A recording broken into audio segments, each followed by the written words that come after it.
guddi barke bangok mooy guddi Cheikh bu kuy waaj nanga waaj barke banga Njaasaan barke bangok mooy guddi Cheikh bu waawaa kuy waaj nanga waaj barke banga Njaasaan guddi barke bangok mooy guddi Cheikh bu kuy waaj nanga waaj barke banga Njaasaan barke bangok mooy guddi Cheikh bu waawaa nanga waaj barke banga Njaasaan nanu àndandoo naan ko jërëjëf naar bi naar bi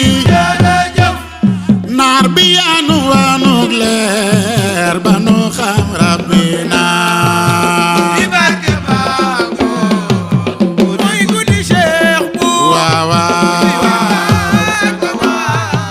barke banga Njaasaan nanu àndandoo naan ko jërëjëf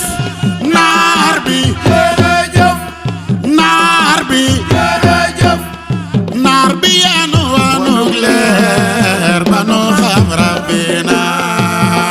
barke bangok mooy guddi Cheikh bu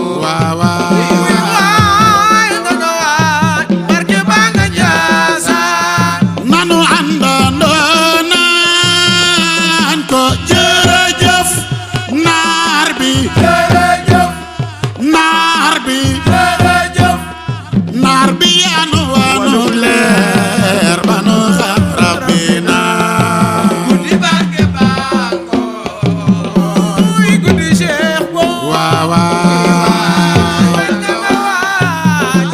banga Njaasaan nanu àndandoo di ko waajal 14 Shahban nanu yeesalaat sunu ngëm jëm ca Cheikhu Njaasaan di ko fàtte guddi Cheikh boy 14 Shahban bismil ilaahi may santaat Jalilu Rahmaan jërëjëf di buur bu baax benu jagleel 14 Shahban di ko fàtte guddi Cheikh boy 14 Shahban Cheikh Abdul Xaadir Jilaani nu wax njariñ li Shahban la jël di ko tooj par araf déglul li di ko fàtte guddi Cheikh boy 14 Shahban dafa wax ni siin ga moo di sharafullahu rahman jërëjëf te daange yàlla jullit farlu leen ci Shahban di ko fàtte guddi Cheikh boy 14 Shahban ayin ga mooy umrullahi weeru Shahban jërëjëf ca ngay amee kawe guy bàyyi ko ca rahman di ko fàtte guddi Cheikh boy 14 Shahban Cheikh Jayli ne bagay birru la ca Shahban jërëjëf ca ngay amee mbaax guy bàyyi ko ca rahman di ko fàtte guddi Cheikh boy 14 Shahban alif ga nag ulfatulahi moo di maanaam ci weer wi nga